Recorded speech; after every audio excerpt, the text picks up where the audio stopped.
So last week I was diagnosed with anemia, and I wanted to share with you my story today and talk with you about iron deficiency because it does relate quite closely to many people with celiac disease, not only after a diagnosis, but many years down the track. So I wanted to share with you how this came about and what I'm doing about it and what signs that you need to look for so that you don't also have iron deficiency.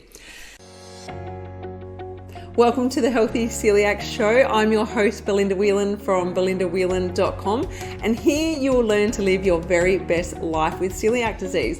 So we are going to be talking all about health-related topics because you, my friend, are more than just a woman with celiac disease. Be sure to hit that subscribe button so that you don't miss an episode, and welcome to the show. So every year I go and get a blood panel work, and I recommend that everyone does this. I have a list inside Ultimate Celiac System of what you can take to your doctor, what I recommend that you get checked. But one of the things that I got checked at my recent annual blood test was my iron levels. And thank God, because I am anemic and it has come about very slowly. It's been a gradual thing. And now that I know that I'm anemic, I can really look back and see that it has crept up on me, and I can see that there were warning signs. But what's interesting is some of the symptoms are very, very similar to if you've been glutened. So I wanted to share my story because so many people reach out to me and let me know that it's been years since their diagnosis. They've cut out gluten, they're very careful with cross contact, but they still feel very blah. They still feel very low and they don't feel 100%. They don't feel at their best. And it simply could be that you do have low iron. It could be that you are anemic and you quite simply need to do something about it.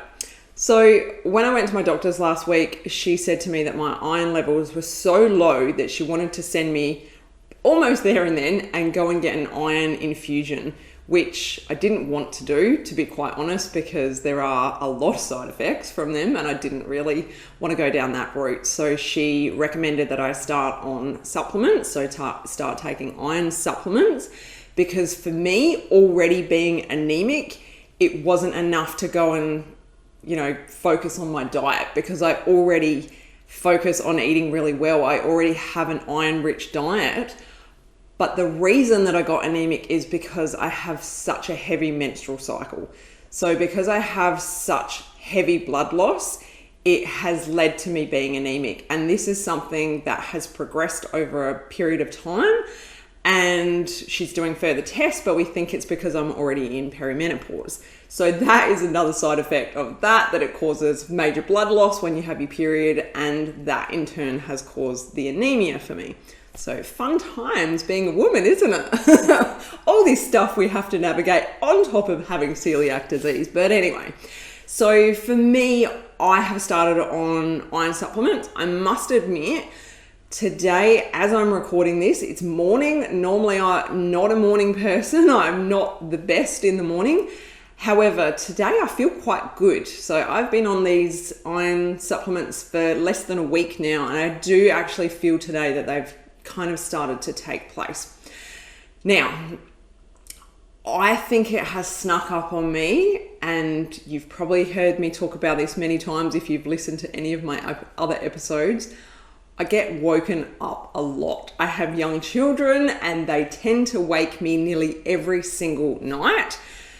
And I've just put the tiredness over the past few months down to getting woken up all the time and not getting a good night's sleep.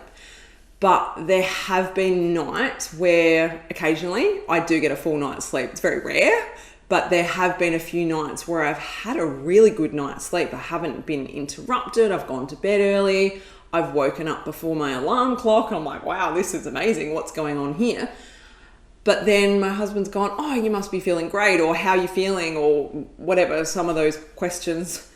And I've turned around and gone, oh my God, I feel exhausted. I'm so tired. He's like, what? You had a great night's sleep. How are you so tired? I don't know. And I didn't even question it. Which is crazy to think now that I wasn't even, well, what's going on? But I guess it just was one of those gradual things. And it's a little bit like when I did get, when I found out that I had celiac disease, it was a gradual thing. My symptoms tended to get worse and worse as the months led on. And I guess it's a little bit the same with this. Things have gotten worse and worse as things have gone on. So if you notice any weird signs and symptoms that you pretty confident you don't want to relate that to celiac disease, but you feel like it could be to do with an iron deficiency, you need to go get a blood test. You can't self-diagnose this. This is something that you have to get a blood test done in order to know for sure. A, because you don't want to be self-diagnosing yourself on this, and B, if you go and take supplements to treat an iron deficiency that you don't have, it can be toxic and it can actually be fatal. So please don't mess around with this. Please make sure you go and speak to your doctor, get a blood test and get on top of it. But some of the symptoms that I noticed were general fatigue, brittle nails, my fingernails were just breaking constantly, and my skin was really, really dry. The main thing I think for me was the fatigue, but I've also noticed, well, I didn't actually notice, I must say, I didn't notice. It's only now that I've read through what the signs and symptoms are that I'm putting it all together and I can piece it all together. So I had breathlessness. So when I'm not even doing, like, pulling the washing out of the washing machine, I was getting breathless and I couldn't have even noticed it at the time. But now that I think about it, I'm like, yeah, I was feeling breathless when I was doing these really small activities. So very strange. But there's lots of different signs and symptoms. There's grey pallor of skin. There's dark circles under the eyes. There's lots of different things that can show you that you do have either low iron or anemia.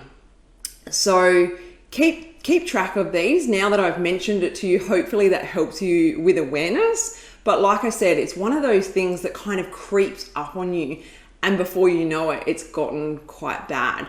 Now, I must admit, I don't know how long I would have kept going feeling this way if it hadn't have been for going for my annual blood test. And a few people have slammed me this past couple of weeks because I share this quite often, that you do need to go and have an annual blood test. And so many people like, no, that's ridiculous. My doctor said you don't have to do that. You just have to eat gluten-free, or no, it's not going to show anything. Yes, it does. It does show something.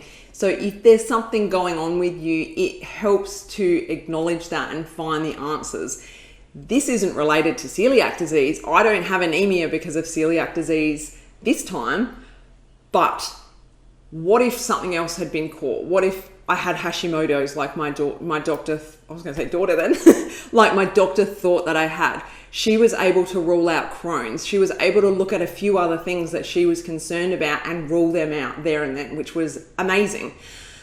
But if I hadn't have gone for my annual blood test, this anemia wouldn't have got picked up, and who knows how much worse I would have got before I finally went to my doctor and asked questions, and who knows whether she would have done the blood test to check for my iron. Who knows? But I personally think that an annual blood test is fabulous for keeping on top of your health and making sure that you're on track.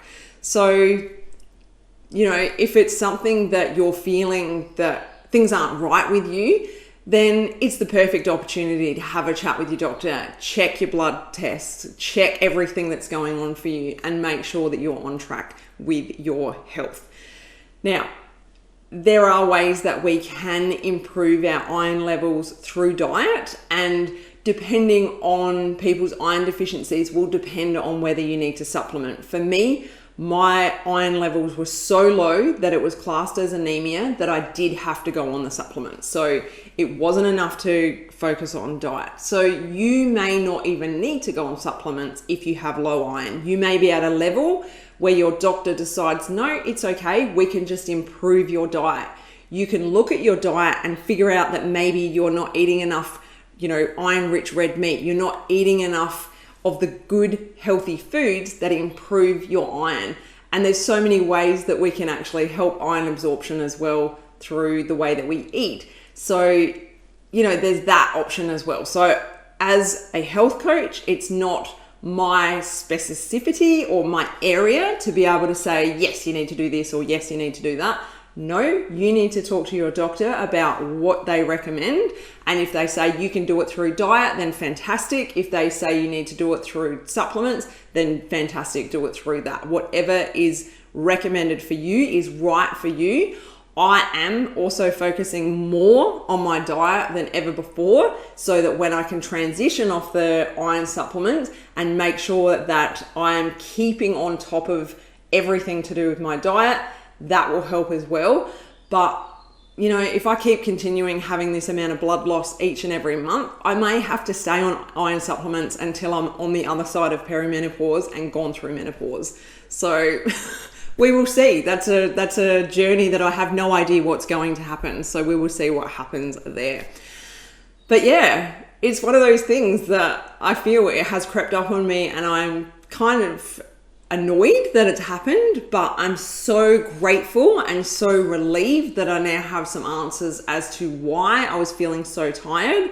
And I should have more energy now when I go to the gym. I should feel better, because that's another one. Irritability and anxiety are two other things that show up quite often when you are low in iron or anemic. And that has been a big thing for me lately. I've been very anxious, very irritable, and I just linked that in with the tiredness. So yeah, it's very interesting how everything kind of plays in with each other. And yeah, when we fix one thing, it can help fix another thing. So I hope that helps you if this is something that you've been struggling with. And like I said, go speak to your doctor, get a blood test, get on top of everything. And if you want my checklist of what you need to take with you to get your annual blood test for living with celiac disease, please head to Ultimate Celiac System and check that program out. It's my signature program. It's my 6-week program. And I promise you will not regret doing that course. You will learn so much about yourself and so much about living with celiac disease. So I'll drop a link below, but otherwise I will talk with you again very, very soon. Take care. Bye. If you enjoyed this episode, head to belindawhelan.com to get yourself a free copy of my exclusive ebook, 11 Mistakes People Make Going Gluten-Free Living with Celiac Disease.